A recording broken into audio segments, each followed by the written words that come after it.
അടിപൊളി ഒരു രാജകീയ കോമഡി സിനിമയാണ്. അടിപൊളി സൂപ്പർ.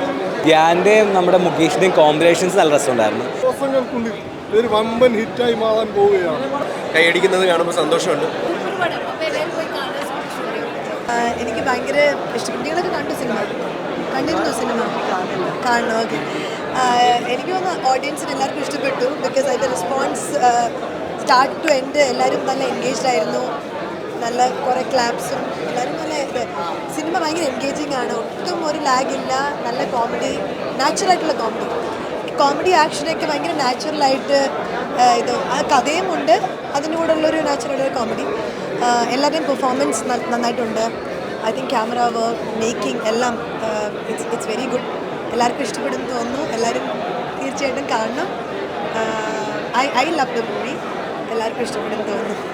സൂപ്പർ സിന്ദഗി എന്താ പറയുക, മറ്റൊരു വെള്ളിയാഴ്ച മറ്റൊരു ധ്യാൻ മൂവി. ധ്യാൻ്റെയും നമ്മുടെ മുകേഷിൻ്റെയും കോമ്പിനേഷൻസ് നല്ല രസമുണ്ടായിരുന്നു.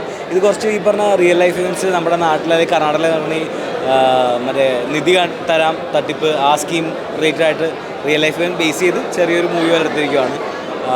ക്ലൈമാക്സിൽ സുരേഷ് കൃഷ്ണ നല്ല രസമുണ്ടായിരുന്നു, ഒരു വൈബ് ഉണ്ടായിരുന്നു. സിനിമാറ്റോഗ്രഫി അത്യാവശ്യം നൈസായിരുന്നു. മൊത്തത്തിൽ നോക്കുകയാണെങ്കിൽ ഒരു വൺ ടൈം വാച്ചബിൾ ആവറേജ് ഒരു ടൈം പാസ് മൂവി. തമാശ ചിലതൊക്കെ വർക്കൗട്ടായിട്ടുണ്ട്. ജോണി ആൻഡ്രെ കുറച്ച് കോമഡീസൊക്കെ ഉള്ളായിരുന്നു. ഇതിലൊരു ആവറേജ് ഒക്കെ ആയിട്ട് എനിക്ക് ഫീൽ ചെയ്ത്. ധ്യാൻ്റെ മറ്റൊരു മൂവി ഒരു ടൈം പാസ് മൂവിയെ കണ്ടിരിക്കാൻ മൂവി. ക്ലൈമാക്സ് കൊള്ളായിരുന്നു. പിന്നെ കുറച്ച് ആക്ഷൻസ് ഒക്കെ ഉണ്ട്. സുരേഷ് കൃഷ്ണനാണ് എനിക്ക് ഏറ്റവും ഇഷ്ടപ്പെട്ടത്. ആ പുള്ളിയുടെ ക്യാരക്ടർ നൈസായിരുന്നു. ഒരു ആവറേജ് മൂവി. ഫസ്റ്റ് ഹാഫിനേക്കാളും നന്നായത് സെക്കൻഡ് ഹാഫാണ്. സെക്കൻഡ് ഹാഫിൽ സുരേഷ് കൃഷ്ണ വന്നതിന് ശേഷമാണ് പടം ഒരു ലൈവായത്. സുരേഷ് കൃഷ്ണയുടെ ഒരു ഡോൺ കഥാപാത്രം ഉണ്ടായിരുന്നു, വളരെ എൻ്റർടൈനിങ് ആയിരുന്നു. പുള്ളിയുടെ ഒരു ഗെറ്റപ്പ് ഇതൊക്കെ അതിൽ നിന്ന് പ്രതീക്ഷിക്കുന്ന ടൈപ്പ് ഒരു റോളല്ല. പുള്ളി ഒരു കോമഡി ആയിട്ടാണ് പുള്ളി ചെയ്തിരിക്കുന്നത്. ആ ടൈമിങ് നന്നായിട്ടുണ്ട്. അതുകൊണ്ട് മുകേഷ് എന്ന് പറയുന്നത് വളരെ കാലത്തിന് ശേഷം പുള്ളി ഫാമിലി ഫാദർ റോളുകളൊക്കെ ചെയ്തിട്ട് പിന്നെയും ഒരു കോമഡിയിലേക്ക് വന്നപ്പോൾ പിന്നെ ഒരു ഗംഭീര കോമഡി എന്ന് പറയാനില്ല, പക്ഷേ ഒരു സിറ്റുവേഷണൽ കോമഡിയാണ്. ഇങ്ങനത്തെ ആക്ച്വലി ഇങ്ങനെ സംഭവങ്ങൾ നടക്കുന്നുണ്ട്. പെട്ടെന്ന് പൈസ ഉണ്ടാക്കാൻ വേണ്ടിയിട്ട് നമ്മൾ ഡീലിങ് നടത്തുകയും അതിൽ പെട്ടുപോവുകയും ചെയ്യുന്നത് എനിക്കൊന്ന് ഈ ഡയറക്ടറുടെ നടന്ന കഥയാണെന്ന് പറയപ്പെടുന്നു. അങ്ങനത്തെ ഒരു സിറ്റുവേഷൻസ് വന്നു കഴിഞ്ഞാൽ ഉണ്ടാകുന്ന ഒരു കോമഡി, സിറ്റുവേഷണൽ കോമഡിയാണ് പടത്തിൽ മൊത്തം. അത് നന്നായിട്ട് വർക്കായിട്ടുണ്ട്. അങ്ങനെ ലാഗൊന്നും ഫീൽ ചെയ്തില്ല. ഒരു വൺ ടൈം വാച്ചബിൾ ഒരു കോമഡി ഫൺ എൻ്റർടൈനറായിട്ടാണ് സൂപ്പർ സിന്ദഗി.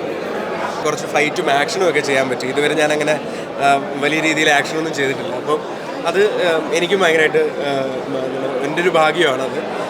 പക്ഷേ എനിക്ക് കൂടുതലും ഇഷ്ടപ്പെട്ടത് മുകേഷ് ചേട്ടനും ധ്യാനും പിന്നെ അതേപോലെ ജോണി ചേട്ടനും സുരേഷ് ചേട്ടനും ഒക്കെ ഉള്ള ആ ഒരു കോമ്പിനേഷനായിരുന്നു. സുരേഷ് ചേട്ടൻ്റെ ക്യാരക്ടർ എന്നൊക്കെ പറയുന്നത് ശരിക്കും പറഞ്ഞാൽ പുള്ളി ഇതുവരെ ചെയ്തിട്ടില്ലാത്ത പോലത്തെ ഒരു ക്യാരക്ടർ, ഒരു ഡോണിൻ്റെ ക്യാരക്ടറാണ്. അപ്പോൾ അത് ഭയങ്കര എൻജോയബിളായിട്ട് എല്ലാവരും കണ്ടു. കൈയടിക്കുന്നത് കാണുമ്പോൾ സന്തോഷമുണ്ട്. ഒരു എൻ്റർടൈനിങ് ഫിലിം, എല്ലാവരും പോയി കാണും. ആ സാധാരണക്കാർക്ക് കാണാവുന്ന പടം തന്നെയാണ്. നല്ല അത്യാവശ്യം നല്ല കുഴപ്പമില്ല. നല്ല ക്യാമറ വർക്കൊക്കെയാണെങ്കിൽ അത്യാവശ്യം നല്ല കണ്ടിരിക്കാവുന്ന പടം തന്നെയാണ്. ഓൾമോസ്റ്റ് എല്ലാം നല്ല കുഴപ്പമില്ല. അടിപൊളി സൂപ്പർ. ദിവസങ്ങൾക്കുള്ളിൽ ഇതൊരു വമ്പൻ ഹിറ്റായി മാറാൻ പോവുകയാണ്.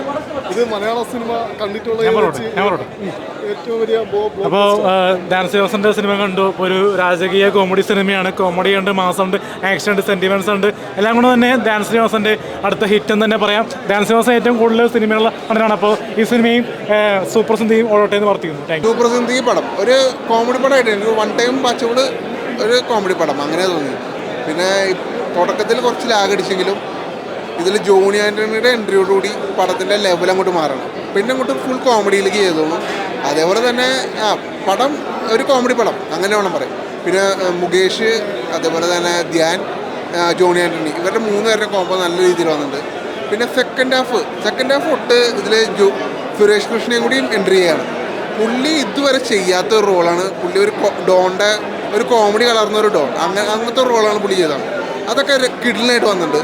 പിന്നെ ക്ലൈമാക്സ് ഒക്കെ എത്തുമ്പോൾ പുള്ളിയുടെ ശരിക്കും പുള്ളി അഴിഞ്ഞാടിയിട്ടുണ്ട്, തകർത്താടിയിട്ടുണ്ട് അങ്ങനെ വേണം പറയാം. എന്തായാലും ഒരു വൺ ടൈം വാച്ചബിൾ കോമഡി പടം അങ്ങനെ വിളിച്ചു. പുള്ളി ഇപ്പോൾ അഭിനയം പൂർണ്ണമായിട്ടും പറ്റില്ല. ബ്രേക്ക് എടുത്തൊക്കെയാണ്.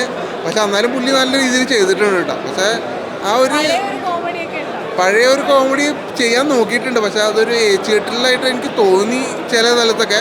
പക്ഷേ അതൊന്നും അങ്ങനെയൊന്നും പറയാൻ പറ്റില്ല. എന്തായാലും പടം പിന്നെ എടുത്തു പറയേണ്ട കാര്യം എന്ന് പറഞ്ഞാൽ ഇതൊരു അറ്റ്മോസ് കണ്ടൻറ്റുള്ള തിയേറ്ററിൽ, അതായത് ഒരു അറ്റ്മോസ് കണ്ടൻറ്റുള്ള തിയേറ്ററിൽ ഇരുന്ന് കാണുകയാണെങ്കിൽ ഈ പടത്തിൻ്റെ സൗണ്ട് വേറെ ലെവൽ സൗണ്ടാണ്. അതൊക്കെ ഫീൽ ചെയ്യാൻ പറ്റി. എന്തായാലും പടം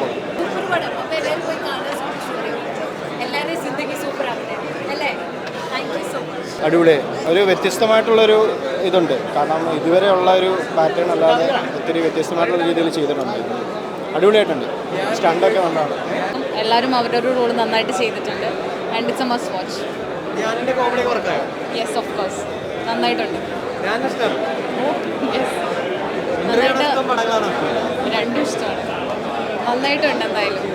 ധ്യാൻ ചേട്ടനൊരു യങ്സ്റ്റാറാണ്. പക്ഷേ നമ്മുടെ പഴയ ആർട്ടിസ്റ്റുകളായിട്ടും കോമ്പിനേഷൻ ചെയ്യുമ്പോൾ അതുപോലെ അതാ പറഞ്ഞുതരാൻ പോകുന്നു. മുകേഷ് ചേട്ടനായിട്ടും നമ്മുടെ ജോണി ആൻഡി ചേട്ടനായിട്ടൊക്കെ കോംബോ എല്ലാവരും വർക്കൗട്ടായി പോകുന്നില്ല. സിനിമയിൽ ഇപ്പോൾ ഒരായിട്ട് കോംബോ ഉണ്ട്. അതുകൊണ്ട് ഒരു family comedy thriller emotional drama എന്ന് തന്നെ പറയാം സിനിമ. അതുകൊണ്ടും തിയേറ്ററിക്കൽ എക്സ്പീരിയൻസ് തന്നെയാണ്. കാരണം ഫസ്റ്റ് ഹാഫ് കഴിഞ്ഞ് ഗംഭീരമായിട്ട് ത്രില്ലടിപ്പിക്കുന്നുണ്ട്.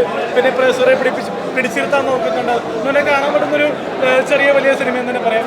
ഡാൻസ് സിനിമയുടെ അടുത്ത ഹിറ്റ് എങ്ങനെയുണ്ടെന്നുള്ളത് നിങ്ങളല്ലേ പറയണ്ടേ? കണ്ടിട്ട് നിങ്ങൾ കണ്ടോ? പടം കണ്ടോ? കണ്ടിട്ടില്ല? അപ്പോൾ കാണണം. നിങ്ങൾ കാണും. ഓക്കെ, അപ്പോൾ എല്ലാവരും സിനിമ കാണുക. എൻ്റെ മലയാളം ഡെബ്യൂവാണ്. തമിഴിൽ ചെയ്തിട്ടുണ്ട്. മലയാളത്തിൽ ആദ്യമായിട്ടൊരു പടമാണ്. ഒരു ക്യാരക്ടർ റോളായിട്ട് ആദ്യമായിട്ട് ചെയ്യുന്നത്.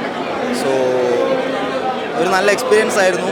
എൻ്റെ ഒരു ലക്കായിട്ടാണ് കാണുന്നത്. ഇതുപോലൊരു ക്യാരക്ടർ നമുക്ക് സൂപ്പർ സിന്ധിയിൽ ത്രൂ ആയിട്ട് ചെയ്യാൻ പറ്റുക എന്നുള്ളത് ഒരു ലക്കാണ്.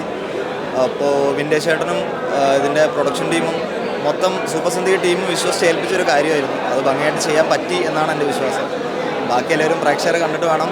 നിങ്ങളുടെ സപ്പോർട്ട് ഉണ്ടാവണം. പിന്നെ നിങ്ങളുടെ എല്ലാവരുടെയും സപ്പോർട്ട് ഉണ്ടെങ്കിലേ മുന്നോട്ട് പോകാൻ പറ്റത്തുള്ളൂ. ഇതുപോലെയുള്ള നിറയെ ക്യാരക്ടേഴ്സ് ചെയ്യണമെന്നുണ്ട്. ബാക്കിയെല്ലാം